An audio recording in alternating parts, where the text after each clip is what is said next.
We were sitting at the kitchen table, Mom scrolling through her phone as she tried to find the number. You should have called Father Pierce right away, Tyler. Oh, how long has Mrs. Black been in the mortuary? Not long, I guess. Or I would have noticed her lurking. Damn it, where is that number? She swore, scrolling through her contacts. Mom had a nasty habit of not labeling her contacts, so she usually had to recognize the number to know whose it was. I was more worried than ever now. I rarely heard my mom curse, and hearing her so put out made me feel even more afraid. Mom, how do you know about this ghost? Oh, sweetie, Mrs. Black isn't just a ghost. She's a blight, and she is something your father had to be on guard for. If you're going to take over for your old man, then it's something that you'll have to keep an eye out for as well. She shows up unannounced. She shows up in a group of other mourners, and you'll have to learn to spot her. I get that, I said, not really getting it, but pretending I did. But how do you know about her? Like I said, she's been a thorn in your father's side for— There! She said suddenly, hitting the number and putting a finger to her lips. I could hear the phone ring once, twice, and 3 times, and then someone picked up. Someone who sounded grumpy. Father Pierce, it's Melinda from the mortuary. Yes, the mortician's wife. Well, the mortician's widow now, I suppose. Thank you. Listen, we need you over here as soon as possible. She quieted, nodding at whatever the man on the phone was saying. Yes. She's back again, and he didn't know what to do. How long? She looked at me expectantly, and I told her that the old woman had come in during the funeral earlier. A few hours? No, I don't believe there are any bodies on the premises. She looked at me again, and I shook my head. No, she doesn't have any bodies to move into. Can you come right away? She listened, nodding before telling whoever was on the other end that we would see him soon. Then she hung up and turned to me. Father Pierce will be here in about an hour. We both will stay here until then. Don't worry. Mrs. Black can't really hurt you if you're awake. Luckily, she woke you up before she could get into your dreams and attack you. She got up then, moving across her happy little cow kitchen and started making coffee. The smell of Cafe Boone hit my nose, and I was suddenly glad that my mom knew what was going on. That had always been Mom's way, dueling out bad news with a mug of cocoa and a gentle hand. My dad and I had always been close. Hell, I followed him into the family trade for God's sake, but Mom had been a friend to us all. She could soothe a hurt, feed a broken heart, quench a rage, and soften a blow with nothing but a cup of chocolate marshmallow water and a smile. She glanced into the hallway as she came back up with the cups, grimacing at something before setting my cup down hard to slosh the liquid a little. Hateful old cow, she said softly, sipping her coffee and smacking her lips appreciatively. Why is she here? I asked, wondering if I sounded as young to her as I sounded to myself. Because she likes this place for some reason. Your father told me that she's been coming back here for 4 or 5 generations, and the mortician here was usually warned to keep an eye out for her. Yeah, I said, taking a sip to wet my lips and wincing as it burned me. Well, there's a lot that Dad didn't really mention about this place. Don't blame your father for that, she confided. That was my fault. I wanted you to have a chance to refuse. A chance that he never got. I looked at her shocked. You mean... Wait. You mean you knew about... I searched for the right words, but she beat me to them. About what? About the funerals for the half-humans? About the world that surrounded your father and his line for hundreds of years?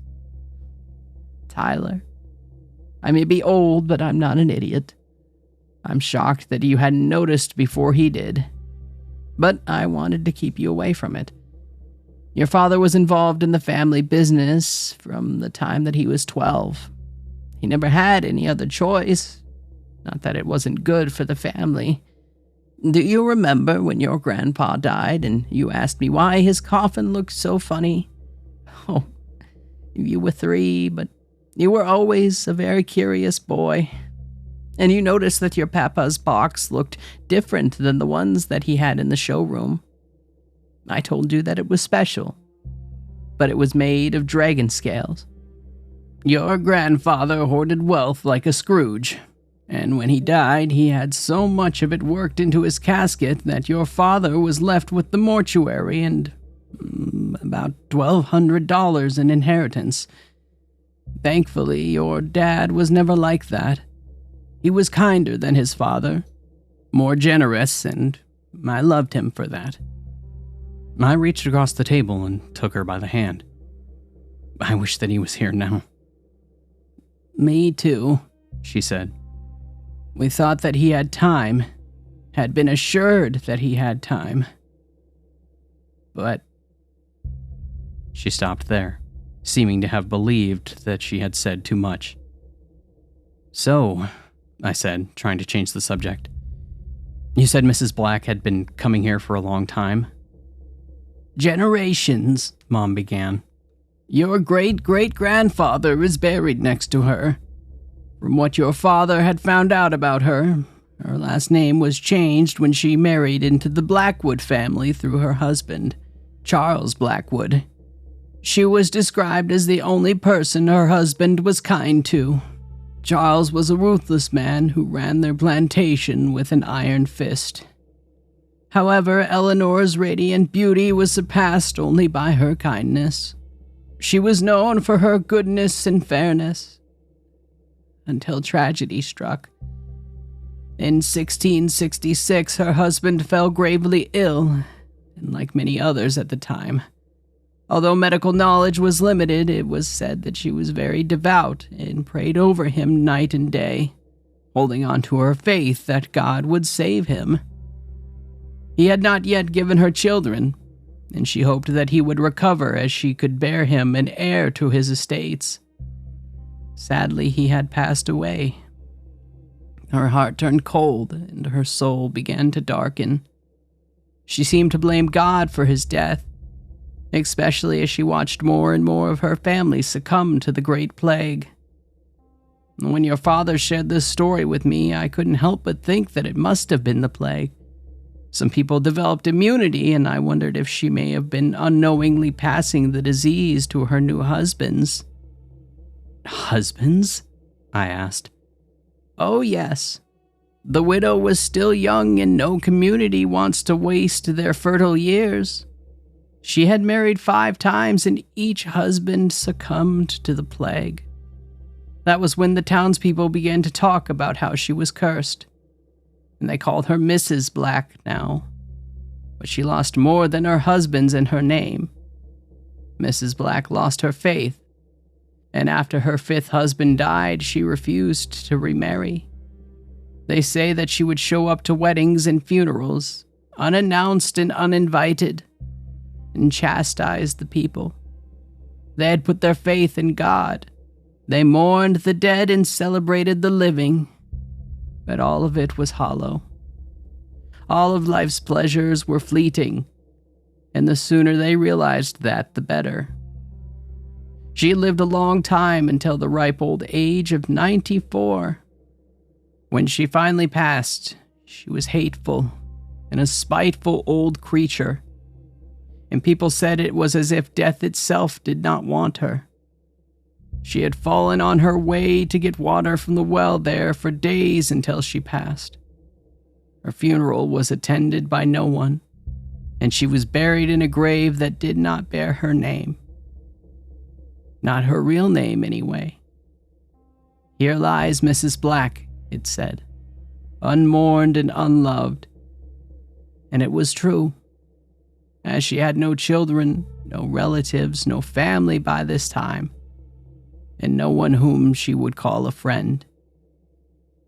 Mom took a sip of her coffee, smiling as she tasted the sweetness. They say that when she went to the hereafter, she received the same. She had renounced God, and he did not want her in his kingdom. And at that time, the devil found her to be too much even for him. It was then decided that a fitting punishment would be to walk the earth that she had despised so much, moving between mortuaries, doomed to mourn the dead as she never had in life. She could only weep and wail, crying for the dead for all of eternity.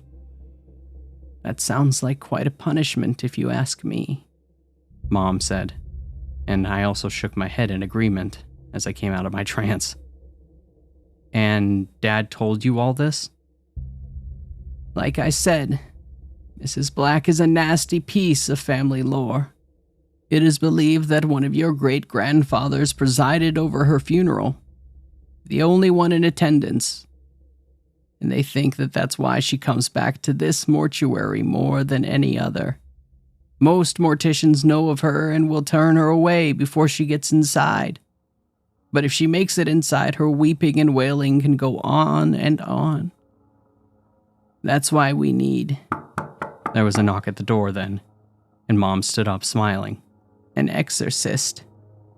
She moved into the foyer as the door came open, and I heard her talking quietly with someone on the doorstep. And as she returned to the kitchen, an extra from The Exorcist walked into my mom's kitchen, looking out of place as I might have been in Planet Fitness. He wore this long black robe of his trade and a wide-brimmed hat with a round crown. He carried a wide leather bag, and I was surprised to see Birkenstock sandals poking from beneath the hem of this robe. He was a man in the later years of life, and his smile was well-traveled and genuine. Good evening. Who's ready for a good old-fashioned exorcism? I snorted. He sounded like someone doing nothing more interesting than announcing a sack race. I suppose, I told him, as long as it gets Mrs. Black out of my house and, by extension, my mortuary. Don't you worry, young fella. When we're done here, he said as he rolled up his sleeves, this house will be clean. And I grinned. I couldn't help it. Being around this fellow was like basking in a warm patch of sunlight. I hadn't really been aware of it, but I had been sitting in my own fear and deeper brooding since I'd seen Mrs. Black in the fellowship hall. She had hung over this place like a fog, but Father Pierce was like the sun breaking those clouds and coming to settle over us once again. I could see the same sense of relief on my mother's face, and as he opened his bag, he rolled out what looked like a set of burglar's tools, and inside were little elastic holders for various implements. There were vials of holy water, crosses of every size, and a round holder that I recognized from books and stories as a vessel for the host, as well as less-known implements as well.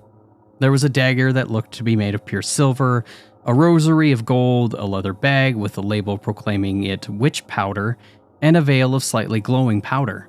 Iron filings, mixed with irradiated powder, the priest said, noticing me noticing. What is it for? I asked, giving him an odd look that he shrugged in the face of. Dunno. Never had to use it. But my mentor gave it to me, and I've carried it ever since. Now then, he said, putting on a cross necklace, taking up a black Bible in one hand and an old wooden cross in the other. Let's get this party started. I say we begin up here and work our way down. Any objections? My mom and I shook our head, and as he touched the cross in the center of his chest, he then began flipping pages in the battered old pocket Bible. He stood before us, looking down the hall as he shook his sleeves out, preparing for a battle as he shielded us from whatever may be waiting down there. You should know Mrs. Black is devious. She may try to trick you, appeal to your sensibilities, or to right out take your body and use it for her own means. Know that you are in no danger. While with me, I will protect you to the best of my abilities. And my abilities have earned me Priest of the Month at my parish for 12 quarters. Are you kidding? I asked, trying not to laugh. Nope. Comes with a parking spot near the door and everything, he said, tossing me a wink before beginning. Saint Michael of the Archangels, defend us in battle. Be our protection against the wickedness and snares of the devil. The shadows in the hall seemed to undulate, and the very air moved like an angry wave as Pierce began his litany. May God rebuke him, we humbly pray, and do thou, O Prince of the heavenly host. The darkness coalesced, taking on a solid form before shooting at the holy man like a bullet from a gun. I could see the shape of Mrs. Black in that shadowy mass, her arms spreading like the wings of a bird as she flew at him. If he saw her, he gave her no indication. His jovial visage melted away as he read on. By the power of God, thrust into hell Satan and all evil spirits who wander through the world for ruination of the soul. He extended his hands as she came within reach, the fingers glowing slightly, and as the shadow came in contact with him, it melted like cotton candy in a hard rain. The darkness began to scream and writhe as it touched the light, its edges pulsating and its density breaking apart. He sent it flying to all corners of the shadowy space, and I hadn't noticed how the nightlight and the light from the window shone a little bit brighter after all of the darkness had soon began to dissipate. Amen. He breathed, smiling as the light withdrew. Well, let's move on, shall we? He walked into each of the rooms, uttering the same prayer to mixed results. Sometimes there was a swirl of angry darkness and a screech of indignation. Sometimes there was nothing but the sound of crickets from outside. Either way, Father Pierce would toss a little holy water into the corners of the room before moving on to the next one. Mrs. Black did not seem to like this, and she made that pretty clear as we came into the living room. Father Pierce, for his part, seemed to have an endless bag of tricks, and when we came into the living room, he proved just how deep his pockets were. We followed him into the dark room, the TV sitting dark and cold in the corner as the couch slumped like a slumbering beast. And Father Pierce stopped in the doorway, his breath suddenly puffing out in a cloud of cold air. Gotcha, he whispered, turning towards the bookcase as the dark figure materialized. She extended her hand and several of the paperbacks jumped off the shelf and flew towards us. They did not careen lazily, and as they picked up speed, I saw Father Pierce pull his hand out of his pocket with a round something held between his fingers. In a move that would have looked at home in a ninja flick, Father Pierce drove to the left, extending his arm and throwing several round, white wafers in the direction of the hunkered ghost.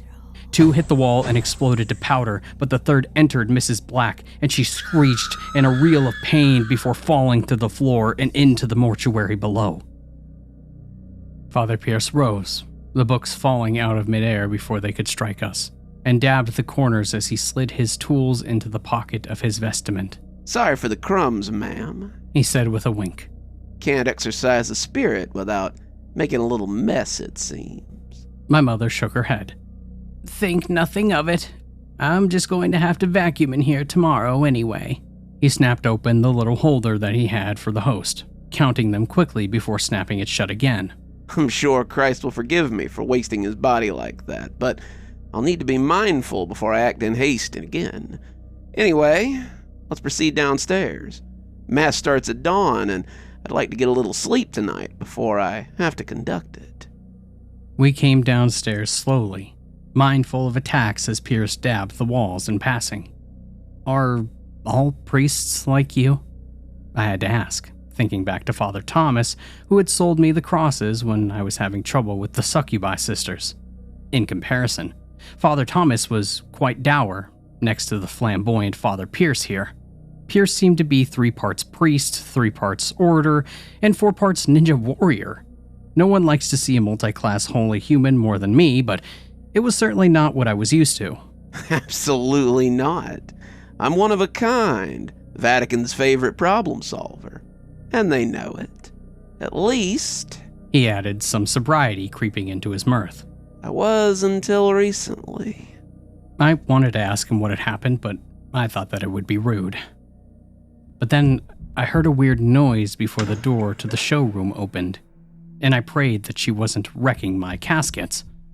It was a thumping sound, like someone opening and closing the doors rapidly. But as we came into the showroom, I found the source of it. The casket lids were opening and closing in rapid succession. rocking on their risers and shaking back and forth as they threatened to fall to the floor. Careful, Pierce said, scowling into the shadows like he was looking for a naughty child. She knows when she's cornered. This is gonna be her most desperate play. He took a step into the showroom, but when the casket slid across the carpet, its podium grated against the short filaments. He didn't quite see it in time. It hit him in the waist level, halting the beginnings of his prayer as it pushed all the wind out of him. He was shoved by it for a few feet, sidestepping it as he let it go by, and then pulled something new out of his pocket as he took a shooter's stance and swung his gun from right to left. A priest with a gun was a new one, but I guessed he knew what he was doing as he took aim and made ready to fire. Come on, you detestable creature. Show yourself, in the name of God. And when a second casket slid towards him, he turned to fire, the pistol spraying not bullets, but a stream of water. She was visible for maybe a half second, hissing like a cat as the water hit her, and she vanished into the wall. The casket came to a halt. Pierce tucked the water gun away, nodding towards the office before dabbing the corners with the bottle from his pocket. But she went into the fellowship hall, I said, pointing at the wall that she had gone into. Right, he said. But we want to cut off her escape.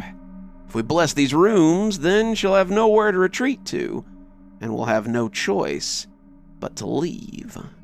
He read the prayer as he went, blessing my office, the bathroom, and even a broom closet off the front entrance. It didn't seem to matter what the space was.